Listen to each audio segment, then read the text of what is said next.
Bonjour les amis, bonjour chers frères et sœurs en Christ. J'espère que vous allez bien en ce dimanche, jour de grâce, jour où on glorifie notre Seigneur Jésus-Christ. Je voulais partager avec vous aujourd'hui quelques versets de la Bible comme d'habitude. Et ce sera dans Éphésiens, l'épître de Paul aux Éphésiens. Nous lirons au premier chapitre du verset 3 au verset 14. Éphésiens chapitre 1. Versets 3 à 14, et nous lirons dans la version Louis II. Je lis avec vous. Voici ce que l'apôtre Paul dit aux Éphésiens. « Béni soit le Dieu et Père de notre Seigneur Jésus-Christ, qui nous a bénis de toute bénédiction spirituelle dans les lieux célestes en Christ. En lui, Dieu nous a élus avant la fondation du monde, pour que nous soyons saints et irréprochables devant lui. Il nous a prédestinés dans son amour à être ses enfants d'adoption par Jésus-Christ, selon le bon plaisir de sa volonté, pour célébrer la gloire de sa grâce dont il nous a favorisés dans le bien-aimé.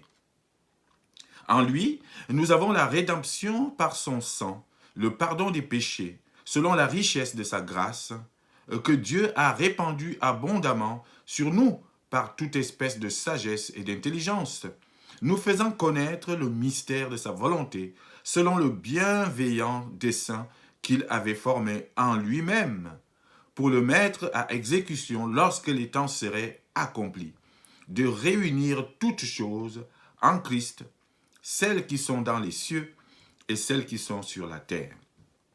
En lui, nous sommes aussi devenus héritiers, ayant été prédestinés, suivant le plan de celui qui opère toutes choses d'après le conseil de sa volonté, afin que nous servions à célébrer sa gloire. Nous qui d'avance avons espéré en Christ.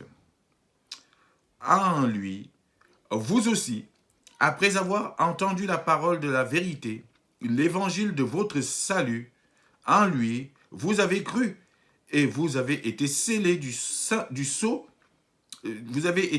Saint-Esprit qui avait été promis, lequel est un gage de notre héritage pour la rédemption de ceux que Dieu s'est acquis pour célébrer sa gloire.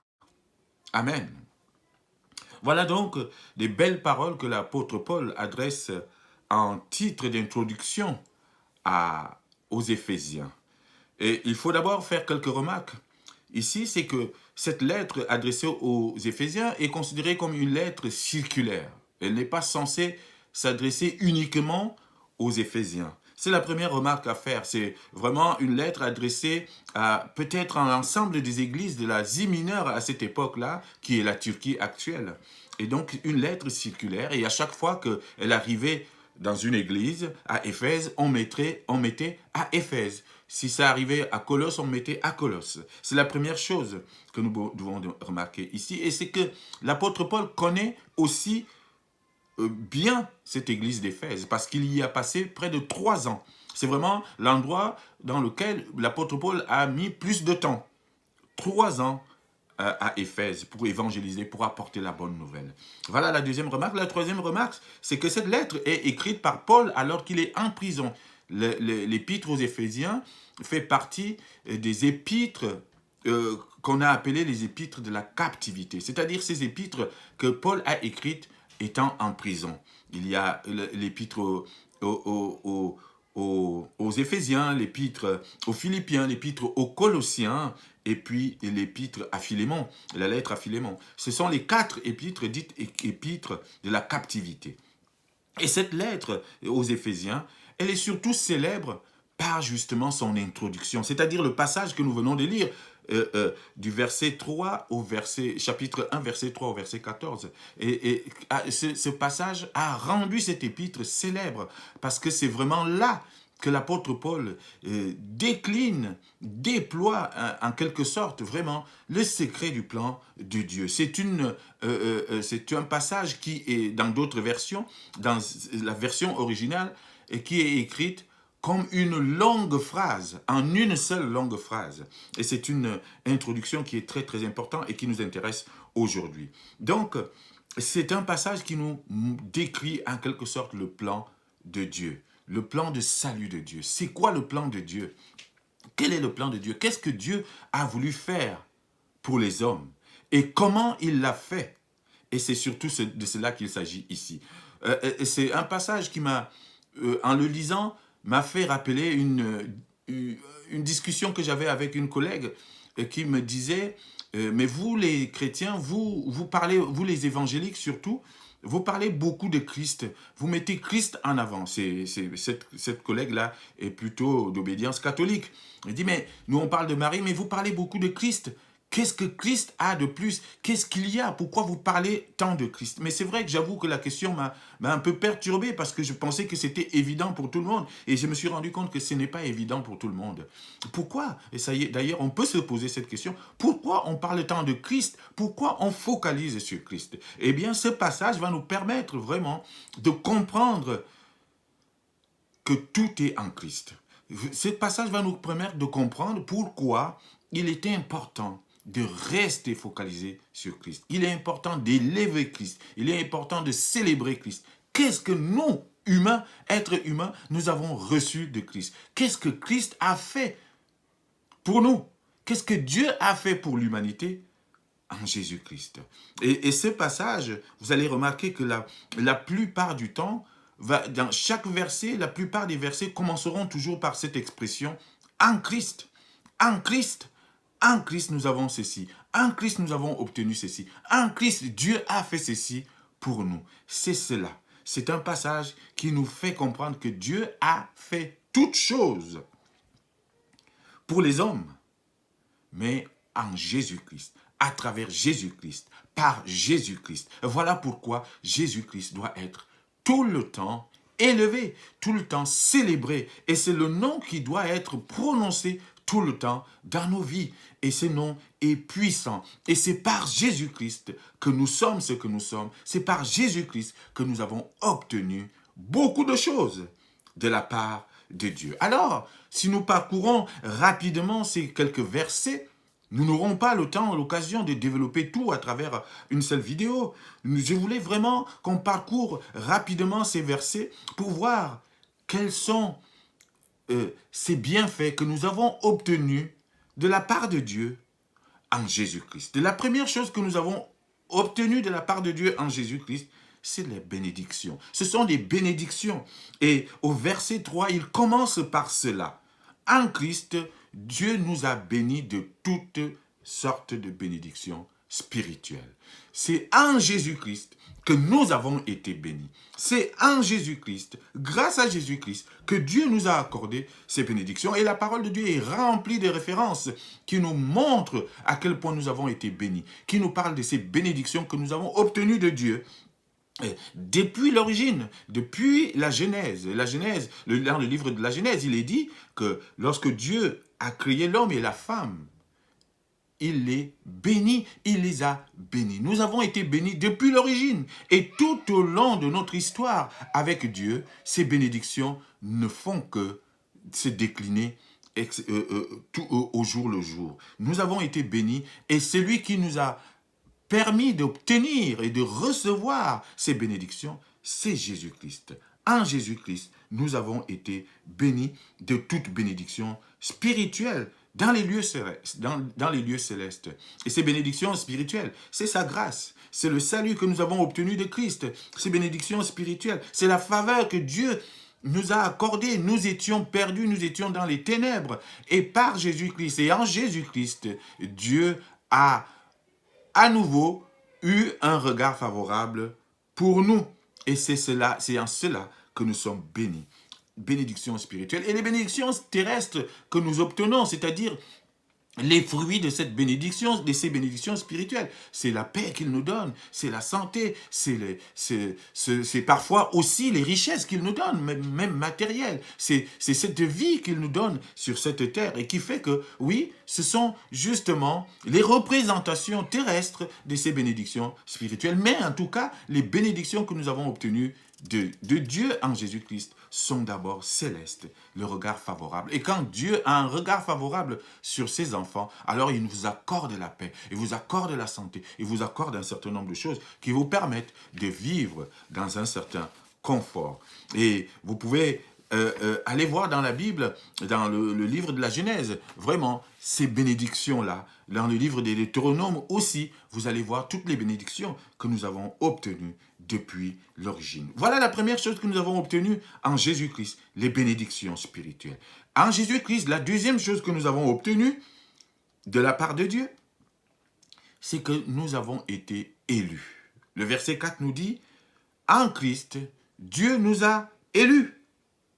Et le thème de l'élection est aussi rempli dans la Bible. Dieu a choisi un peuple. Dieu a élu le peuple d'Israël. Il l'a sorti d'Égypte. Il a choisi un petit peuple pour manifester par ce peuple sa puissance. Et pour que de là, à partir de ce peuple, toute la gloire de Dieu se répande sur toute la terre. Et nous aussi, en Jésus-Christ, nous avons été élus. Parce que, justement, c'est en Jésus-Christ que nous avons été enfants de Dieu. Et à partir de là, Dieu nous a choisis. Dieu nous a élus. Dès avant la fondation du monde. Dieu savait déjà qu'il allait nous choisir. Il nous a élus et choisis du monde.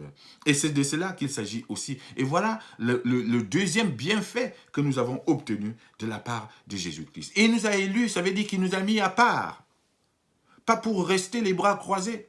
Pas pour rester là à ne rien faire. Si Dieu nous a élus, si Dieu nous a choisis, si Dieu nous a mis à part, c'est pour quelque chose de bien précis.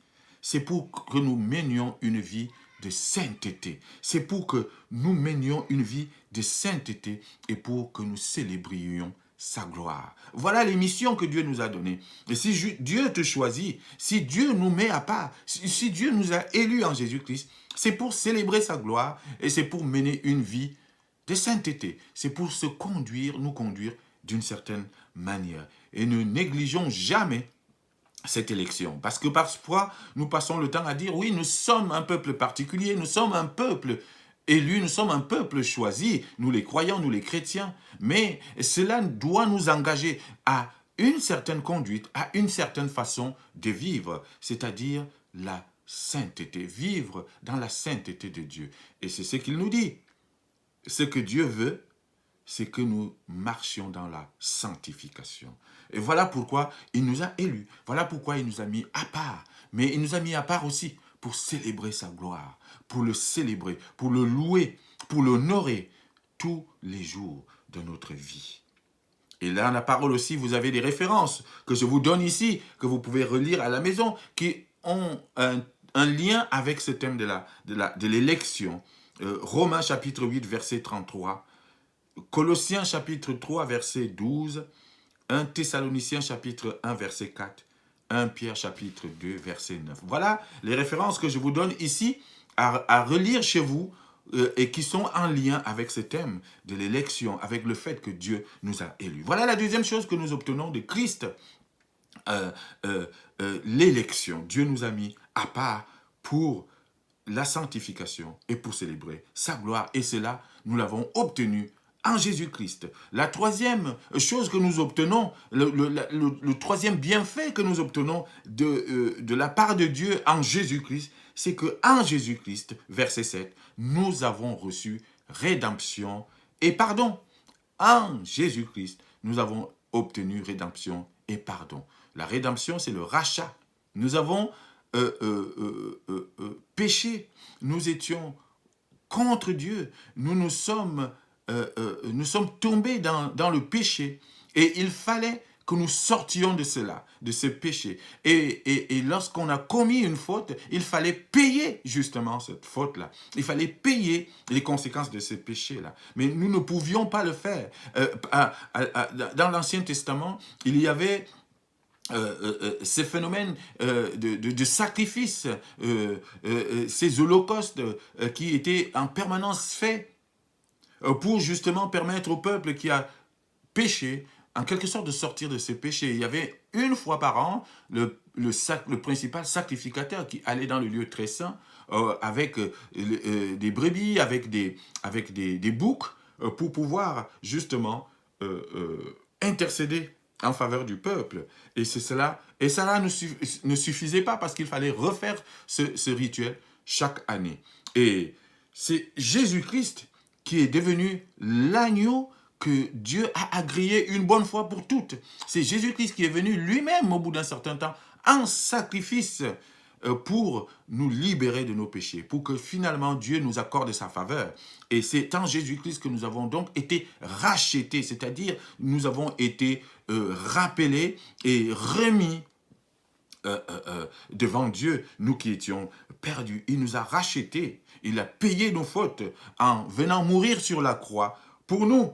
Et nous avons reçu aussi le pardon en Jésus-Christ. Il nous a pardonné. C'est par la mort de Christ que Dieu nous a accordé le pardon. Et ce pardon qu'il accorde même jusque sur sa croix. Il dit, Seigneur, pardonne-leur alors que les soldats sont en train de le maltraiter. Jésus a encore la force de dire, Seigneur, pardonne-leur, car ils ne savent pas ce qu'ils font. Et c'est en Jésus-Christ que nous avons été donc justifiés et nous avons obtenu le pardon de nos péchés. Il a aussi une référence dans la parole, Hébreux chapitre 9, verset 15, que vous pouvez lire aussi chez vous, en lien avec le rachat de nos péchés et la participation à l'héritage grâce à Jésus-Christ. Voilà la troisième chose, le troisième bienfait, le troisième fruit que nous obtenons en Jésus-Christ. Un quatrième fruit que nous obtenons, ou quatrième bienfait que nous obtenons en Jésus-Christ, c'est nous sommes en Jésus-Christ, nous sommes devenus héritiers. Verset 11, en Jésus-Christ, nous sommes devenus héritiers. Verset 11, il nous dit, en lui, nous sommes aussi devenus héritiers. Être héritier, ça veut dire pouvoir obtenir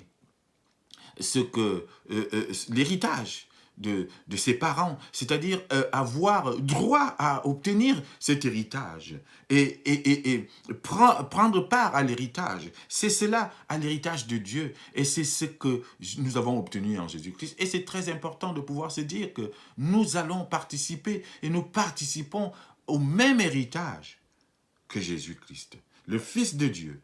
Nous sommes devenus fils adoptifs de Dieu par Jésus-Christ. Et en cela, nous sommes devenus co-héritiers avec Christ. C'est ce que l'apôtre Paul nous dit aussi par ailleurs dans l'épître aux Romains. Nous, je ne sais pas si on se rend assez compte de ce que cela représente pour nous. C'est-à-dire que nous, moi, simple humain, je veux participer à l'héritage divin. Je veux participer à l'héritage de Dieu. Je veux avoir part à cet héritage. Beaucoup de familles se disputent, parfois, souvent, pour des questions d'héritage. Parfois ridicules, parce qu'il n'y a pas assez de richesse, parce qu'on pense que c'est toujours énorme. Mais finalement, cela n'a rien à voir avec l'héritage auquel nous allons participer, l'héritage divin. Et l'apôtre Paul définit cet héritage comme étant d'une glorieuse richesse. Et nous avons besoin de connaître cet héritage pour continuer à marcher dans la voie de Christ. Et nous allons participer à cet héritage. Cet héritage, d'abord, c'est la vie éternelle avec Dieu. C'est passer notre éternité avec Jésus-Christ au milieu de nous. Il n'y a rien de plus valeureux, il n'y a rien de plus précieux que cela. De se dire, je passerai le reste de ma vie, je passerai mon éternité devant le Seigneur avec Dieu, avec Jésus-Christ. C'est cela notre héritage. Et nous avons pu obtenir cet héritage. Et nous avons eu le droit de participer à cet héritage grâce à une seule personne, Jésus-Christ. En lui, nous sommes devenus héritiers. Là aussi, j'ai quelques références à vous donner pour justement continuer à parfaire cette étude chez vous. 1 Pierre chapitre 1, versets 3 à 5. Éphésiens chapitre 1, versets 15 à 18, tous ces passages qui nous parlent de notre participation à cet héritage glorieux en Jésus-Christ. Colossiens chapitre 3, versets 23 à 24. Colossiens chapitre 1, verset 12. Et Romains chapitre 8, verset 17. Nous sommes co-héritiers avec Christ. Voilà le quatrième bienfait ou le quatrième fruit spirituel que nous obtenons de Jésus-Christ. nous sommes devenus héritiers. La cinquième chose ici que nous obtenons en Jésus-Christ, c'est que nous avons eu la foi. En Jésus-Christ, nous avons eu la foi. Verset 13, il nous dit, en Jésus-Christ, en lui, vous aussi, après avoir entendu la parole de la vérité, l'évangile de votre salut, en lui, vous avez cru. La foi est un don. La foi est un don de Dieu. Et nous avons besoin, justement, nous avons parfois tendance à penser que la foi, c'est quelque chose qui vient comme ça, qui s'obtient par nous-mêmes. Le fait déjà de croire, le fait déjà de faire la démarche d'aller vers Christ est déjà un don de l'Esprit, est déjà un don qui vient de Dieu lui-même. C'est Dieu qui fournit et qui met en nous cette force, cette énergie qui va nous pousser à aller vers lui. Et nous devons prier pour que le Seigneur continue à accorder ce don à beaucoup et à plusieurs et que les gens se lèvent pour venir à lui. En Christ, nous avons obtenu la foi. Notre foi est basée sur Christ. L'objet de notre foi, c'est Jésus-Christ. Et les bienfaits de la foi en Jésus-Christ. C'est d'abord par la foi. C'est par la foi que nous voyons la gloire de Dieu. Par la foi, nous voyons la gloire de Dieu.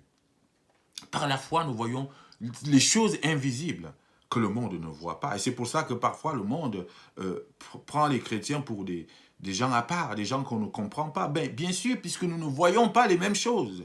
Et cela, c'est parce que nous avons les yeux de la foi. Jésus-Christ dit à Marthe, à un moment donné, si tu crois, tu verras la gloire de Dieu. Et c'est par les yeux de la foi que nous voyons la gloire de Dieu. Et cette foi est un don de Dieu. Alors prions pour que le Seigneur accorde ce don à tous. Et c'est par la foi que nous sommes sauvés. Éphésiens chapitre 2, verset 8, nous le voyons. Vous pouvez le lire. Par la foi, nous sommes fils de Dieu. Galates chapitre 3, verset 2. Voilà les bienfaits de la foi. Et cette foi nous vient de Dieu, mais en Jésus-Christ.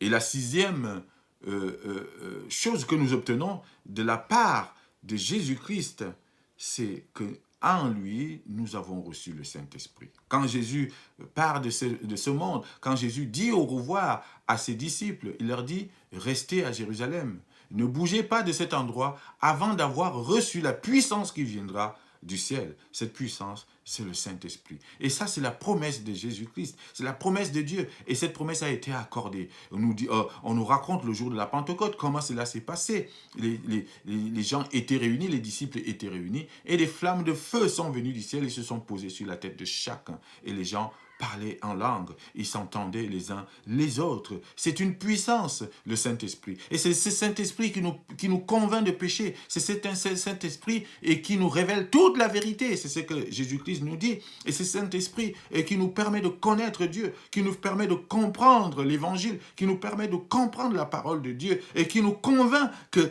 c'est l'Évangile et la bonne nouvelle. Sans cet esprit, nous ne serions pas là. Sans cet esprit, nous ne serions pas chrétiens. Sans cet esprit, nous ne comprendrions pas exactement ce que nous dit la parole. Alors c'est une vraie richesse, c'est une vraie force que Dieu nous a donnée. Et nous avons obtenu cela en Jésus-Christ, grâce à Jésus-Christ et par Jésus-Christ. Et ce Saint-Esprit, c'est le sceau, en quelque sorte, qui nous marque, que nous sommes enfants de Dieu, que nous appartenons à Dieu. Voilà ce que nous dit le verset 13. En lui, je le relis ici, en lui, vous aussi, après avoir entendu la parole de la vérité, l'évangile de votre salut, en lui, vous avez cru et vous avez été scellés du Saint-Esprit qui avait été promis. Le Saint-Esprit qui avait été promis nous a été donné. Et ce Saint-Esprit, il est le gage, c'est-à-dire la garantie, c'est-à-dire la caution que nous allons participer à cet héritage. Voici ce qu'il nous dit au verset 14. Le Saint-Esprit, lequel est un gage de notre héritage pour la rédemption de ceux que Dieu s'est acquis pour célébrer sa gloire. Alors c'est un passage qui revient, il y a un refrain qui revient, célébrer sa gloire. Au verset 6, tout cela nous l'avons obtenu pour célébrer la gloire de sa grâce, au verset 6. Et au verset 14, il va dire que nous avons obtenu tout cela pour célébrer la gloire de Dieu. C'est cela. Nous sommes enfants de Dieu pour célébrer la gloire de Dieu. Nous avons obtenu tout en Jésus-Christ pour célébrer la gloire de Dieu. Oui, tout cela pour célébrer la gloire de Dieu. Alors ce passage est une prière de reconnaissance, en quelque sorte, pour finir. Une prière de reconnaissance pour ce que Dieu a fait pour nous, pour les hommes, à travers son Fils, Jésus-Christ. Et c'est pour cela que nous n'arrêterons pas de parler de Christ, de l'élever, de le célébrer, parce que vous voyez les richesses que nous avons obtenues en Jésus-Christ. Vous voyez tout ce que Dieu nous a accordé, alors que nous étions les enfants de la colère, nous étions vraiment loin de lui, il nous a ramenés à lui par son propre Fils. Le plan de salut de Dieu se lie en Jésus-Christ. Le plan de salut que Dieu accorde, a préparé aux hommes, et depuis même avant la fondation du monde, a un seul nom, c'est réduit à une seule personne, Jésus-Christ de Nazareth. Et c'est pour ça que nous devons le célébrer et l'élever tous les jours. Alors oui, si je peux répondre à la question de cette collègue qui disait « Mais pourquoi vous parlez tant de Jésus-Christ ?» Et je lui dirais « Parce que nous avons tout obtenu de Jésus-Christ. Parce que nous avons tout eu de Jésus-Christ. Parce que c'est par lui que nous sommes sauvés. Parce que c'est par lui que nous sommes enfants de Dieu. Parce que c'est par lui que nous ne sommes plus les enfants de la colère. C'est parce que c'est par lui que nous avons la paix, parce que c'est par lui que nous sommes héritiers, parce que c'est par lui que nous avons la foi, parce que c'est par lui que nous avons été pardonnés, parce que c'est par lui que nous avons été élus, c'est parce que c'est par lui que nous avons été bénis de toute bénédiction spirituelle. Alors comment ne pas élever un tel nom? Comment ne pas célébrer une telle personne? Comment ne pas louer, célébrer et manifester toute la reconnaissance envers une telle personne? Ben, on ne peut que s'incliner devant une telle personnalité, Jésus-Christ de Nazareth. Oui, soyons donc comme Paul. Prions pour ce que Dieu a fait pour nous en Jésus-Christ. Soyons reconnaissants en permanence à Jésus-Christ pour ce qu'il nous a permis d'obtenir par Dieu. Oui, si aujourd'hui nous célébrons Christ, si aujourd'hui nous focalisons sur Jésus-Christ, si aujourd'hui nous avons tout, si aujourd'hui nous ne parlons que de Christ, c'est parce que c'est Christ et c'est lui qui nous a permis d'obtenir tout des mains de Dieu. Si aujourd'hui nous mettons Christ, comment dire ça, que nous l'élevons et que nous devons à chaque fois le glorifier, c'est parce que sans lui, nous ne serions pas là. Sans lui, point de salut. Alors tout passe par Christ et c'est en Christ que nous avons tout. Sachons le comprendre et puis n'hésitons pas à élever Christ. Que ce soit notre partage, toute notre vie. Christ est tout pour nous. Que le Seigneur vous accorde toute sa grâce. À bientôt. Amen.